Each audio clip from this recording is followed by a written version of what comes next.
the importance of loving Sayyidina Imam Hussain alayhi salam and Imam Hassan, and then I'll connect it with Karbala and then derive some lessons from that in today's day and age. What do we gain from this, and how do we apply the tragedy of Karbala, and what lessons were given by Imam Hussain alayhi salam on the day of Karbala, and how can we connect our lives with that? Because that's very important. Because each year we hear about the incident of Karbala. We know Sayyidina Imam Hussain alayhi salam left Makkah al-Mukarramah, left Medina al-Munawwarah, traveled to Iraq, traveled to Karbala, took so many days, and then we hear about the incident of how Imam Hussain alayhi salam was martyred. But the question is, how do we connect that in our today's age? So let's look at how the Prophet sallallahu alaihi wasallam treated Sayyidina Imam Hussain alayhi salam.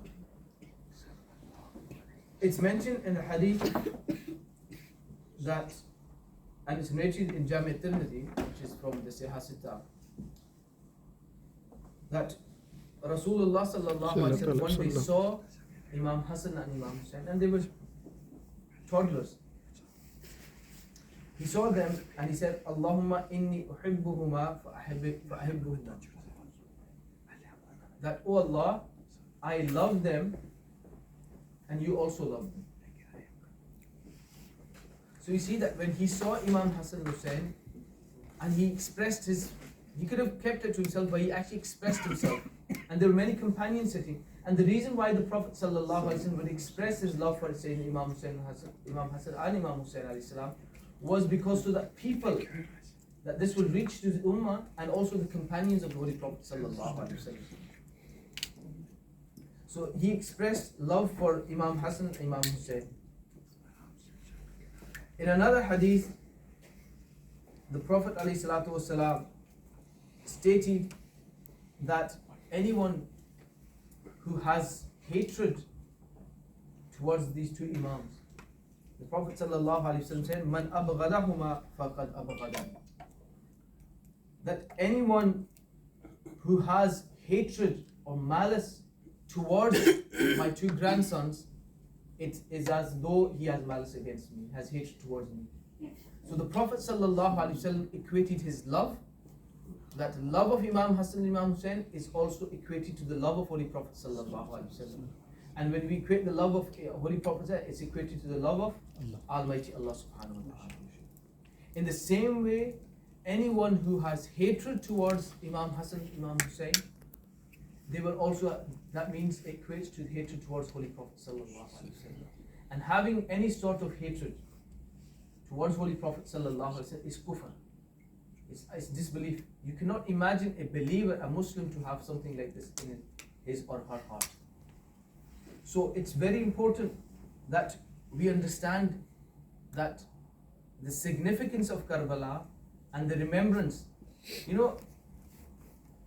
lot of people, they will not talk about, never in the month of Muharram, you will see many mosques who will remain silent on this tragedy.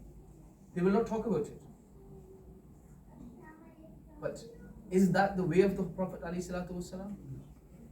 What is the sunnah of the Holy Prophet ﷺ? Everyone says it's a sunnah of the Prophet ﷺ, sunnah of the Prophet ﷺ. What did the Prophet ﷺ say? I'll give you a few hadiths. The Prophet ﷺ, one day was sitting and Jibreel alayhi salam came. And he informed the Prophet ﷺ that this son of yours, this grandson of yours, will be martyred in the field of Karbala. And he brought a soil. This is hadith in books of hadith. It comes that he brought soil from the land of Karbala and handed it to the Prophet ﷺ.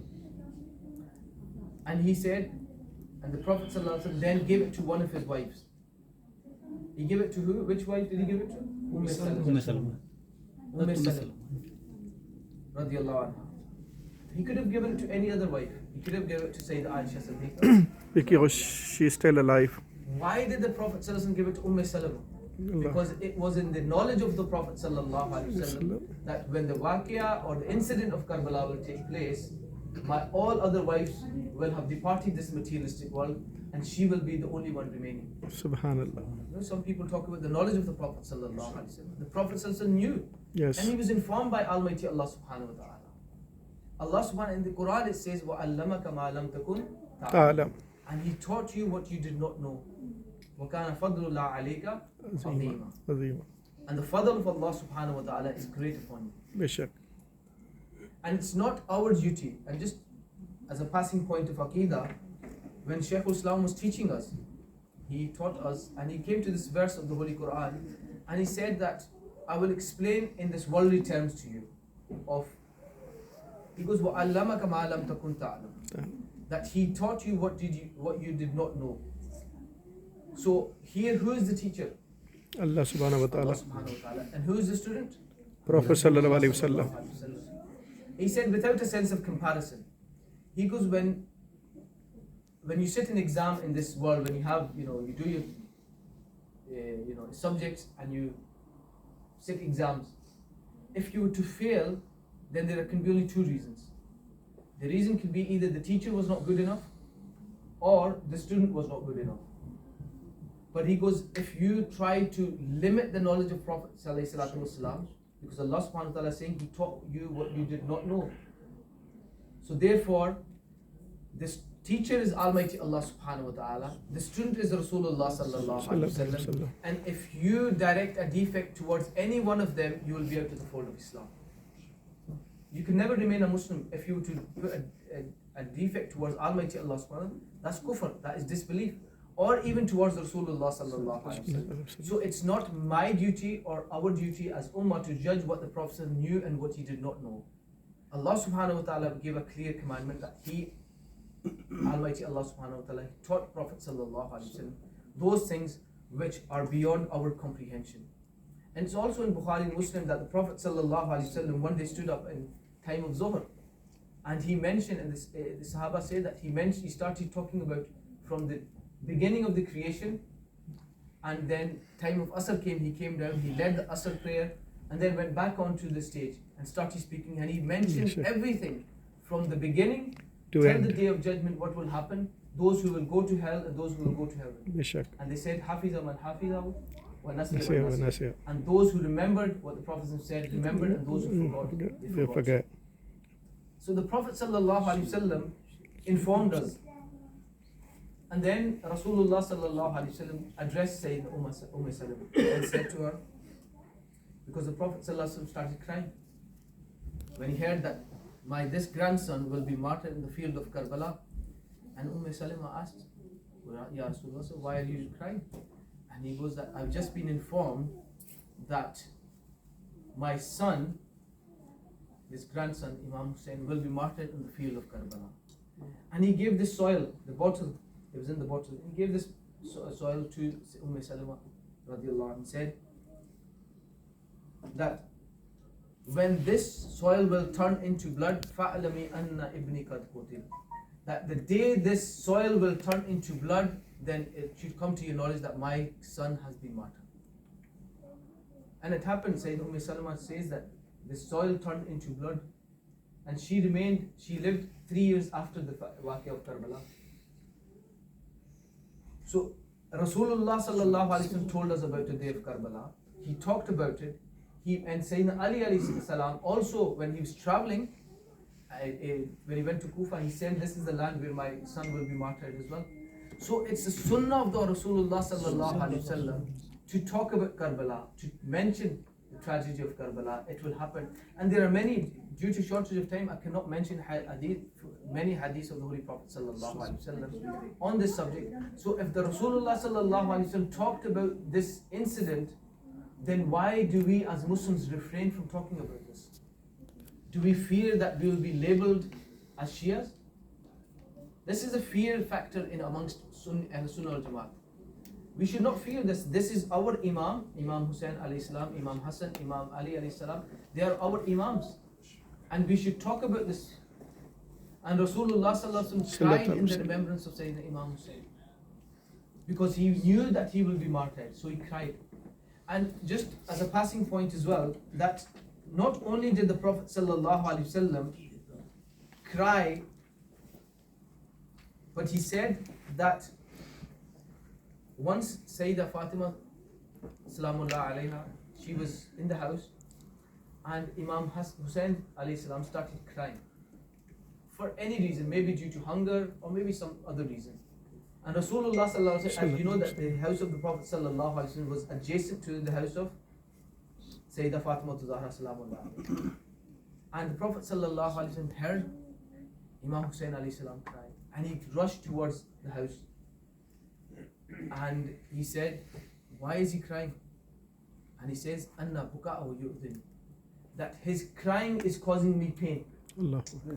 He was crying for many, we don't know what the reason was, maybe due to hunger or any other reason, but the Rasulullah sallallahu alaihi wasallam said that his crying is causing me pain. So now you tell me that on the field of Karbala, the whole family of Holy Prophet sallallahu alaihi wasallam were tortured by the army of Yazid, the Mal'un, and as Hafiz Imtiasa mentioned, that the sons of Sayyidina Imam Hussein alayhi salam, Imam Ali Akbar, Imam Ali Asghar alayhi salam, were martyred. Did this just not cause pain to the Rasulullah sallallahu alaihi wasallam? Of course. And even Imam Hussein alayhi salam, when he was in a state of prostration, he was martyred because the Yazidi could not face Imam Hussein face to face, so they had to martyr him when he was in the halat of sajda, in prostration. And Imam Hussein fought to revive Islam.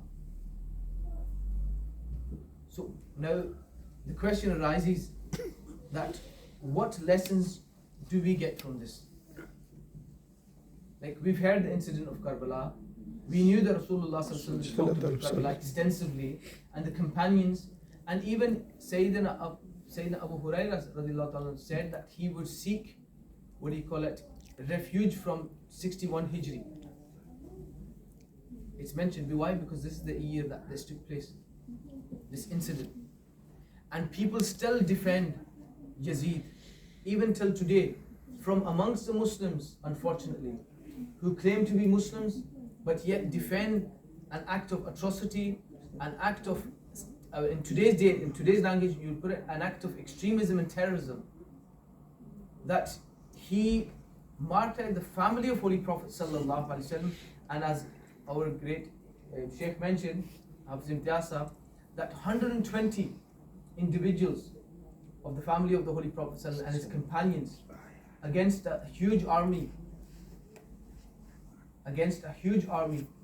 but yet Imam Hussein alayhi salam could have backed out, could have said, okay, I will go back to Medina, I will do my durus, I will give lectures in the mosque, you continue your political movement. Islam does not allow that. If something wrong is happening, then there are ways of addressing those issues. And Imam Hussein alayhi salam did not give allegiance to Yazid, and he taught a lesson that we today, in today's day and age, we should not also give allegiance to people who are following the same path as Yazid, or those people who are oppressing and causing injustice in this world. That we should not stand with them, but rather we should be vocal, we should be outspoken against these people. And he also gave a lesson, that Imam Hussein, that we should be united. You know that Imam Hussein alayhi salam, night of Ashura, before he called all his companions, and he said to them that whoever wants to leave today, because tomorrow is a great day, because Imam Hussein alayhi salam knew that he'll be martyred, because the Rasulullah had informed them, he knew what will happen. So he gave an option to his companions that if you want to leave today and save yourselves, then you can leave. But yet no one left Sayyidina Imam Hussein alayhi salam. They all stood firmly with him. Until today we remember those people. Till today we remember, and today we're gathered here to remember them and talk about their sacrifice. Another aspect we have to talk about is lessons that we have to derive is that we should avoid adopting harsh positions when it comes to Muslims. You know, as Muslims, we're very eager to talk to non-Muslims about Islam. You know, we'll hold that interfaith dialogue with other, faiths happily, and we'll put it on Facebook and we'll highlight everything. Oh yes, we had an interfaith dialogue with the Christian community, with the Jewish community, and so forth. But have we ever thought of sitting with our Muslim brothers and sisters as well? But we do not even want to talk to each other. They don't even want to talk to each other. But we are very eager to talk to other people. This is a very important thing that Imam Hussain alayhi salam, he said tolerance is very important. And yet we as Muslims cannot tolerate one another. So what lessons have we taken from Karbala? Then another lesson we have to do is make dua for unity. Unity is very important. Because today, the situation we are in as Muslim Ummah is due to the fact that we are not united. If we were to be united, we will be able to face many challenges within the Muslim Ummah and outside the Muslim Ummah as well. But what's happened is that we have been divided. And this division has caused great harm to the Muslim Ummah. And people have exploited within the Ummah of the Holy Prophet ﷺ and outside the Ummah of the Holy Prophet ﷺ. They have exploited this division, and in order to regain our honor, regain the honor of the Ummah of the Holy Prophet ﷺ, we have to once again unite and have to derive lessons and adopt the methodology that was given by Imam Hussain alayhi salam in order to uplift Islam. I'd like to finish off with a couplet which states that Qatl Hussain asl mein mar gaye Yazid, Islam zinda hota hai har Karbala ke baad. That the martyrdom of Imam Hussain is truly the death of Yazid, for Islam revives after every Karbala. And this is what we need in today's day and age. That we have to go out and we have to convince people ideologically to change their minds and bring them back to the valley of love, the valley of tolerance, the valley of mercy and compassion. This is the message of Rasulullah sallallahu alaihi wasallam, and this is the message of our organization Minhaj.Coatbridge.Channel International, that we should come together with love, tolerance and compassion, because Rasulullah sallallahu alaihi wasallam was sent as a mercy for the whole universe. وَمَا أَرْسَلْنَاكَ إِلَّا رَحْمَةً لِلْعَالَمِينَ. And we did not send you except as a mercy for the whole universe. Rasulullah sallallahu alaihi wasallam taught us to love people. He did not teach hatred for anyone. But unfortunately, if you look at today's da'is and people who are giving sermons, they are causing division within the ummah of the Prophet sallallahu alaihi wasallam. And remember, anyone who talks about division can never be a true representative of Rasulullah sallallahu alaihi wasallam's deen. We should talk about love, talk about bringing people together, people of this within the Muslim Ummah, even non-Muslims as well. Rasulullah sallallahu alaihi wasallam brought everyone together under the Pact of Medina. I pray in the court of Almighty Allah subhanahu wa ta'ala that He gives me the ability to act upon what has been said, and I would like to extend my thanks to the committee of the masjid who gave me the opportunity to express my views. Jazakumullah khair.